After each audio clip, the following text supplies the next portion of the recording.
সাংবাদিক তুহিন হত্যায় আরেক আসামি গ্রেফতার। সার্জিসের বিরুদ্ধে 10 কোটি টাকার মানহানি মামলা, সিআইডিকে তদন্তের নির্দেশ। বাংলাদেশ মালয়েশিয়া 5টি সমঝোতা স্মারক সই, ফেব্রুয়ারিতে নির্বাচনের জন্য প্রস্তুত বাংলাদেশ, জানালেন প্রধান উপদেষ্টা। মাইলস্টোনের সামনে অভিভাবকদের মানববন্ধন, স্কুল সরানো সহ 8 দাবি। স্কুল কর্তৃপক্ষের বিরুদ্ধে দায়িত্বহীনতার অভিযোগ। যুক্তরাষ্ট্রের দোকানে বন্দুক হামলায় নিহত 3, সন্দেহভাজন হামলাকারী গ্রেফতার, এখনও জানা যায়নি হামলার উদ্দেশ্য। এবং শঙ্কা তৈরি হলেও শেষ পর্যন্ত ইতিহাস লিখল বাংলাদেশ নারী ফুটবল দল। এশিয়ান কাপের টিকিট নিয়ে দেশে ফিরেছে লাল সবুজের মেয়েরা।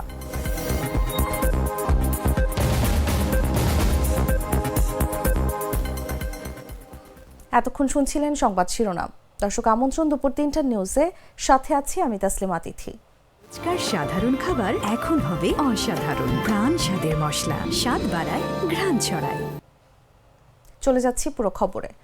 সাংবাদিক তুহিন হত্যায় বিএনপিকে জড়িয়ে অপপ্রচারের অভিযোগে জাতীয় নাগরিক পার্টির উত্তরাঞ্চলীয় মুখ্য সংগঠক সার্জিস আলমের বিরুদ্ধে গাজীপুর সিএমএম কোর্টে মামলা দায়ের করা হয়েছে। মঙ্গলবার গাজীপুর অতিরিক্ত চিফ মেট্রোপলিটন ম্যাজিস্ট্রেট কোর্টে মানহানির এই মামলাটি করেন বাসন থানা বিএনপির সভাপতি তানভীর সিরাজ। এদিকে এই ঘটনায় আরেক আসামিকে গ্রেফতার করেছে র্যাব।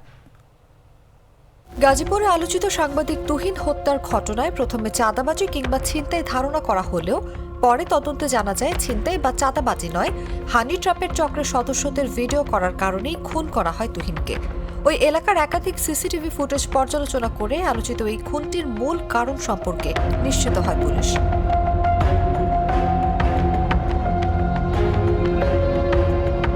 প্রত্যক্ষদর্শীদের বক্তব্যেও উঠে আসে এরকমই কথা। সোমবার রাতে এই ঘটনায় সরাসরি জড়িত পলাতক রফিকুল ইসলাম আরমানকে ঢাকার বিমানবন্দর এলাকা থেকে গ্রেফতার করে র্যাব।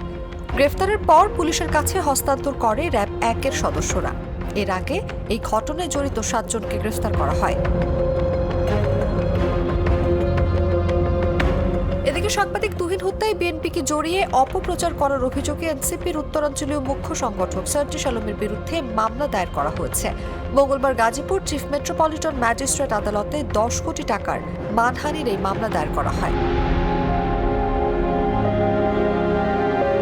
মামলার বাদী বাসন থানা বিএনপির সভাপতি তানভীর সিরাজ। তিনি বলেন, অপরাধী চক্রের ভিডিও ধারণ করায় সাংবাদিক তুহিনকে নির্মমভাবে হত্যা করা হয়, কিন্তু এনসিপির মুখ্য সংগঠক সার্জিস আলম না জেনেই ফেসবুকে এই ঘটনায় বিএনপিকে জড়িয়ে নানা অপপ্রচার চালিয়েছে, যা দলের ভাবমূর্তি নষ্ট করেছে। তিনি আরো বলেন, এরই মধ্যে জেএমপি কমিশনার এই হত্যাকাণ্ডের মূল রহস্য উদ্ঘাটন করেছে, যেখানে রাজনৈতিক কোনো সংশ্লিষ্টতা পাওয়া যায়নি বলে জানিয়েছেন তিনি। তাই দলের নির্দেশনা অনুযায়ী বাদী হয়ে মামলাটি রুজু করেছেন বলেও জানান তিনি। গেল 7ই আগস্ট রাত 8:30টার দিকে গাজীপুরের চান্দনা চৌরাস্তা এলাকায় একদল দুর্বৃত্ত ধারালো অস্ত্র নিয়ে সাংবাদিক তুহিনকে ধাওয়া করে। তিনি দৌড়ে ঈদগাহ মার্কেটের একটি চায়ের দোকানে আশ্রয় নিলেও দুর্বৃত্তরা ভেতরে ঢুকে কুপিয়ে হত্যা করে। ঘটনাটির সিসিটিভি ফুটেজ মুহূর্তেই সামাজিক যোগাযোগ মাধ্যমে ছড়িয়ে পড়ে। এরপরে ফেসবুকে দেয়া পোস্টে সার্জিস লিখেছেন, গাজীপুরে এক বিএনপি নেতার চাঁদাবাজি নিয়ে নিউজ করায় দুপুরে আনোয়ার নামের এক সাংবাদিককে ইট দিয়ে থেতলে দেয় বিএনপির কর্মীরা। দৈনিক প্রতিদিনের কাগজের সাংবাদিক তুহিনকে গাজীপুরের চৌরাস্তায় চা দোকানে রাতে জবাই করে হত্যা করেছে ছিনতাইকারী সন্ত্রাসীরা। আনোয়ার এবং তুহিন বন্ধু ছিলেন। অনুভা বিশ্বাস, ফেব্রুয়ারির মাঝামাঝি সময় জাতীয় নির্বাচনের জন্য বাংলাদেশ প্রস্তুত বলে জানিয়েছেন অন্তর্বর্তী সরকারের প্রধান উপদেষ্টা প্রফেসর ডক্টর মোহাম্মদ ইউনূস। বলেন, 2026 সালের ফেব্রুয়ারি মাসের মাঝামাঝি সময় জাতীয় নির্বাচনের জন্য বাংলাদেশ প্রস্তুত রয়েছে। মঙ্গলবার সকালে মালয়েশিয়ার প্রধানমন্ত্রী আনোয়ার ইব্রাহিমের সঙ্গে বৈঠক শেষে যৌথ ব্রিফিংয়ে এ কথা জানান ডক্টর মোহাম্মদ ইউনূস। এ সময় বাংলাদেশে মালয়েশিয়ার বিনিয়োগের আহ্বান জানিয়ে ডক্টর মোহাম্মদ ইউনূস বলেন, এখানে অপার সম্ভাবনা রয়েছে। এর আগে মালয়েশিয়ার প্রধানমন্ত্রী আনোয়ার ইব্রাহিমের সঙ্গে দ্বিপক্ষীয় বৈঠক করেন প্রধান উপদেষ্টা।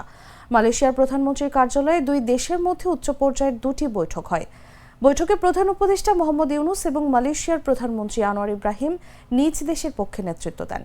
বৈঠক শেষে বাংলাদেশ ও মালয়েশিয়ার মধ্যে 5টি সমঝোতা স্মারক স্বাক্ষর এবং 3টি নোট বিনিময় হয়।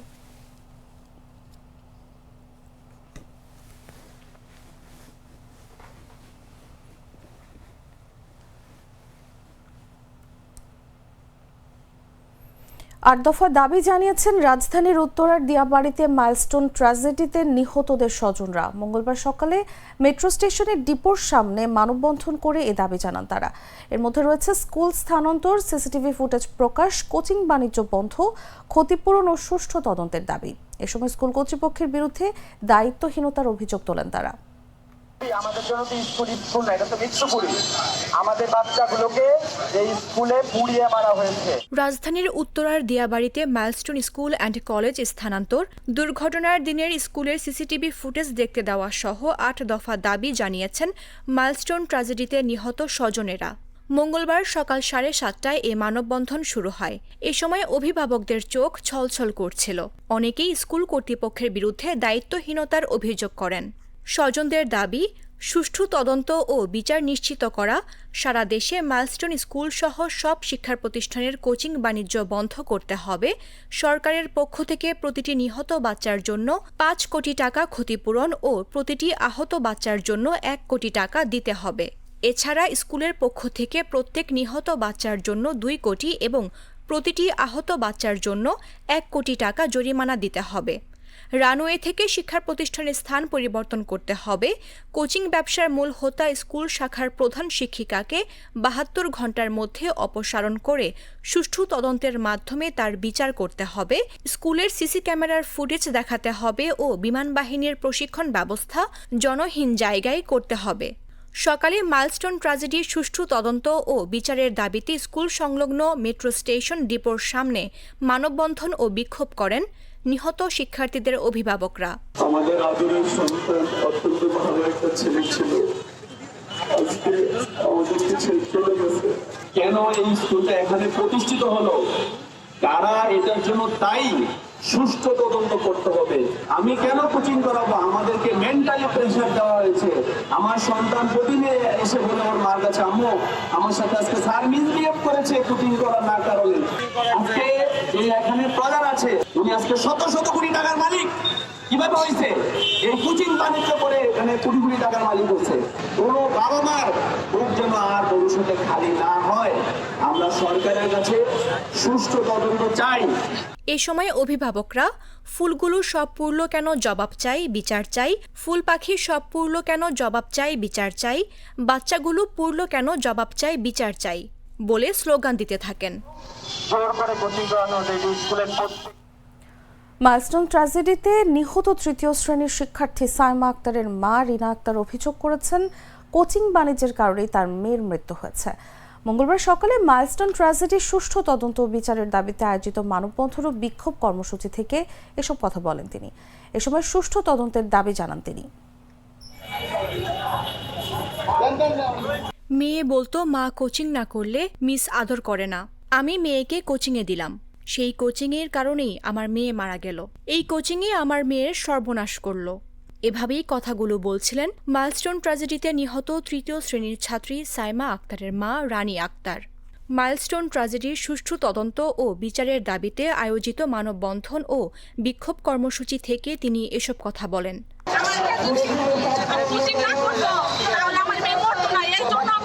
সবার কাছে বিচার চাই যে আমার মেয়েদের কেন আটকে রাখলো, কেন কোচিং করালো, কেন আমার মেয়ে আগুনে পড়লো, এই বিচার আমরা চাই আপনাদের কাছে। মঙ্গলবার সকাল 7:30টায় স্কুল সংলগ্ন মেট্রো স্টেশন ডিপোর সামনে নিহত ও আহত শিক্ষার্থীদের পরিবারের সদস্যরা এ মানববন্ধন আয়োজন করেন। এ সময়ে কর্মসূচিতে উপস্থিত পরিবারের সদস্যদের চোখ ছলছল করছিল। তাদের অনেকেই স্কুল কর্তৃপক্ষের বিরুদ্ধে দায়িত্বহীনতার অভিযোগ করেন। মানববন্ধন যখন চলছিল তখন স্কুলে যাচ্ছিলেন শিক্ষার্থী ও অভিভাবকরা। তাদেরও মানববন্ধনে অংশ নেওয়ার আহ্বান জানান আয়োজকরা।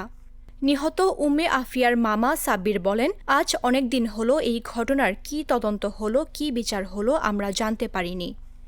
অভিভাবক লিওন বলেন, আমরা সুষ্ঠু তদন্ত ও বিচার চাই। এ ধরনের ঘটনা যেন আর না ঘটে এমন নীতিমালা চাই। তিনি আরও বলেন, এই স্কুলে কোচিং বাণিজ্য হতো এটা সবাই জানে।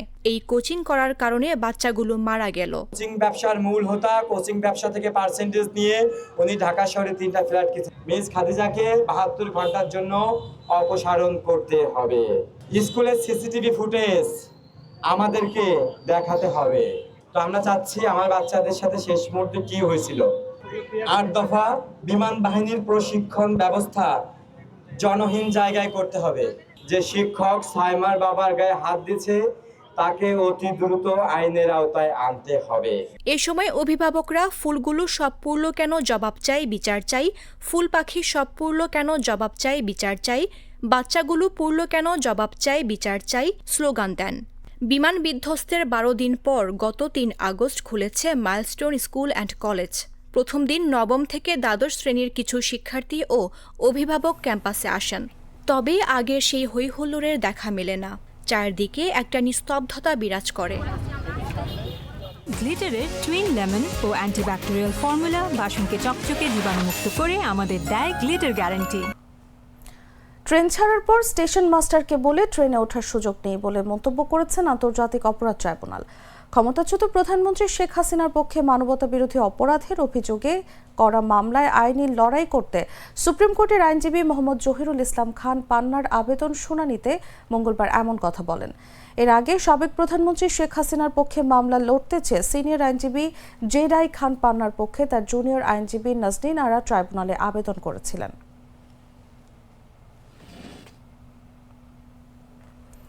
যুক্তরাজ্যে বাংলাদেশের সাবেক ভূমিমন্ত্রী সাইফুজ্জামান চৌধুরীর সম্পদের একটি অংশ বিক্রির উদ্যোগ নেওয়া হয়েছে। এসব সম্পদ বিক্রি করে তার দেনা পরিশোধ করা হবে বলে জানা গেছে। সোমবার ব্রিটিশ দৈনিক টেলিগ্রাফের এক প্রতিবেদনে বলা হয়, সাইফুজ্জামানের মালিকানাধীন 6টি আবাসন কোম্পানি যুক্তরাজ্যের প্রশাসনিক প্রক্রিয়া চলে গেছে। এসব কোম্পানির মাধ্যমে সে দেশে সাইফুজ্জামানের বিভিন্ন সম্পদ পরিচালিত হতো। টেলিগ্রাফ বলেছে, বাংলাদেশি কর্তৃপক্ষ অবৈধ সম্পদ অনুসন্ধান শুরু করার পর যুক্তরাজ্যে সাইফুজ্জামানের সম্পদের সাম্রাজ্যের বিষয়টি সামনে আসে। দেশটিতে তার 3 শতাধিক প্রপার্টি রয়েছে। এগুলোর মূল্য 17 কোটি পাউন্ড। অভিযোগ রয়েছে ব্রিটেনে অর্থ পাচার করে এসব সম্পদ করেছেন সাবেক ভূমিমন্ত্রী। এখন সাইফুজ্জামান চৌধুরী সম্পদের একটি অংশ বিক্রির দায়িত্ব পেয়েছেন যুক্তরাজ্যের সম্পদ ব্যবস্থাপনা প্রতিষ্ঠান গ্র্যান্ট থর্নটনের প্রশাসকেরা। এসব সম্পদ বিক্রি থেকে যে অর্থ আসবে তা ঋণদাতাদের অর্থ পরিশোধে ব্যয় করা হবে। ঋণদাতাদের মধ্যে সিঙ্গাপুরের ঋণদাতা প্রতিষ্ঠান ডিবিএস এবং ব্রিটিশ আরব কমার্শিয়াল ব্যাংক রয়েছে।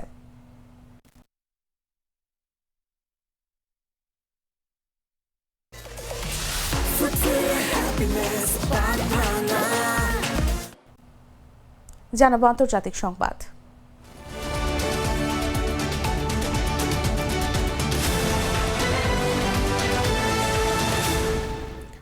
যুক্তরাষ্ট্রের টেক্সাস অঙ্গরাজ্যের অস্টিন শহরে বিপণন প্রতিষ্ঠান টার্গেটের একটি সেন্টারে গোলাগুলির ঘটনায় 3 জন নিহত হয়েছেন। এই ঘটনায় সন্দেহভাজন হামলাকারীকে গ্রেফতার করেছে পুলিশ। অস্টিন পুলিশ জানায়, স্থানীয় সময় সোমবার দুপুর 2:15 দিকে রিসার্চ বুলেভার্ডে অবস্থিত টার্গেট স্টোরে গুলি চালানোর খবর পেয়ে তারা ঘটনাস্থলে পৌঁছায়। সেখানে 3 জনকে গুলিবিদ্ধ অবস্থায় পাওয়া যায়। নিহতদের মধ্যে একজন সেই ব্যক্তি যার গাড়ি ছিনতাই করে হামলাকারী পালিয়ে যান। পুলিশ জানায়, 32 বছর বয়সী সন্দেহভাজন হামলাকারী প্রথমে টার্গেট স্টোরের পার্কিং লট থেকে একটি গাড়ি ছিনতাই করে পালিয়ে যান। পরে ওই এলাকা থেকে কিছু দূরে গিয়ে গাড়িটি দুর্ঘটনায় পতিত হয়। এরপর সে একটি গাড়ির শোরুম থেকে আরেকটি গাড়ি ছিনতাই করে। পরে শহরের দক্ষিণাঞ্চলে তাকে গাড়ি থেকে নেমে পালাতে দেখা যায়। এ সময় আরেক ব্যক্তি পুলিশকে ফোন করলে ঘটনাস্থলে গিয়ে অস্টিন পুলিশ টেজার ব্যবহার করে তাকে কাবু করে নিজেদের হেফাজতে নেয়। পুলিশ এখনও হামলার উদ্দেশ্য সম্পর্কে কিছু জানায়নি।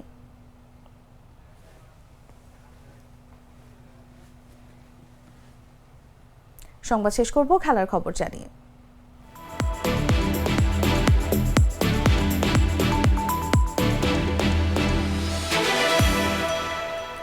শঙ্কা তৈরি হলেও শেষ পর্যন্ত ইতিহাস লিখেই ক্ষান্ত হয়েছে বাংলাদেশ। লাওসে বাছাই পর্বে দুর্দান্ত লড়াই করে এএফসি অনূর্ধ্ব-20 নারী এশিয়ান কাপের মূল পর্বে প্রথমবারের মতো জায়গা করে নিয়েছে লাল সবুজের মেয়েরা।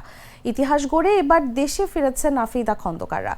সোমবার রাত 1:30টার দিকে লাওসের বিমান থেকে ঢাকার মাটিতে পা রেখেছে বাংলাদেশ অনূর্ধ্ব-20 নারী ফুটবল দল। হযরত শাহজালাল আন্তর্জাতিক বিমানবন্দরে আফিদাদের ফুল দিয়ে বরণ করে নেন বাফুফের সদস্য নারী উইংয়ের চেয়ারপারসন মাহফুজা আক্তার কিরণ সহ আরও কয়েকজন কর্মকর্তা। বাংলাদেশ গ্রুপের শেষ ম্যাচ ছিল দক্ষিণ কোরিয়ার বিপক্ষে। কোনো ধরনের সমীকরণের দিকে না তাকিয়ে মহাদেশীয় টুর্নামেন্টের মূল পর্বে জায়গা করে নিতে এই ম্যাচে ড্র করলেই হতো বাংলাদেশের। কিন্তু এই ম্যাচে সাগরিক তৃষারা হেরে গেছেন 6-1 গোলের বিশাল ব্যবধানে। তবে ই গ্রুপে চীন লেবাননকে হারিয়ে দেওয়ায় সমীকরণের সূত্র মেনে সেরা 3 রানার্স আপ দলের মধ্যে থেকে মূল পর্বে চলে গেছে বাংলাদেশ। 2026 সালের 1 এপ্রিল শুরু হয়ে 12 দলের অংশগ্রহণে অনূর্ধ্ব-20 নারী এশিয়ান কাপের আসর শেষ হবে 18 এপ্রিল।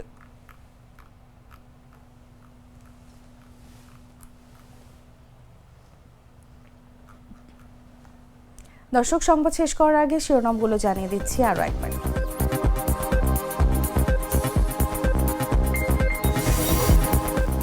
সাংবাদিক তুহিন হতে আরেক আসামি গ্রেফতার। সার্জিসের বিরুদ্ধে 10 কোটি টাকার মানহানি মামলা, সিআইডিকে তদন্তের নির্দেশ।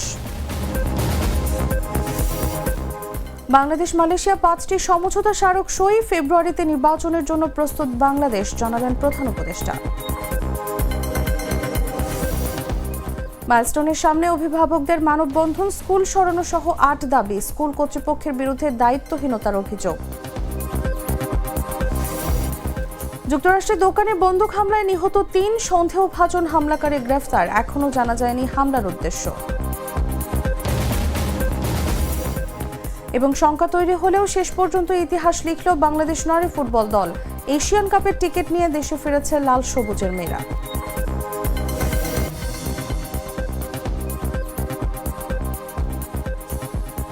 দর্শক, এই ছিল এখনকার মতো। এরপর দেখবেন বিকেল 5টার দেশ জুড়ে সংবাদ।